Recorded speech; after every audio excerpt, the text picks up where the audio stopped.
ගංජා බීපුවාම මොලේ හැදෙනවා ඇති අර පාර්ලිමේන්තුවේ ගෑණියක් ඉන්නවා ගංජාම හිටෝමු කියනවා.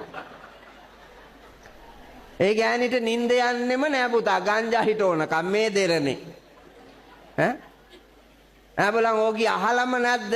කොබෝනයි ලෙස වැඩුණු උග්ගස් සීනි සාදයි ගන්තලාවේ.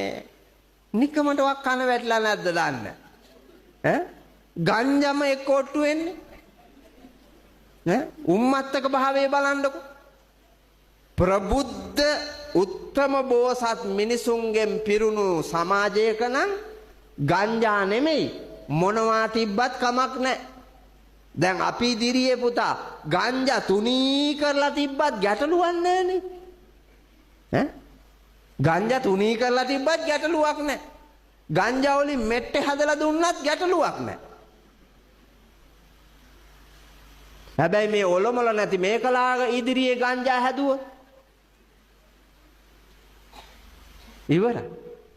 අර ඇට දිරන අයිස් කියන එව්වත් ගිලින මේකලා ගංජා කාලා මැරෙයි. ඒ තරම් නසනාරි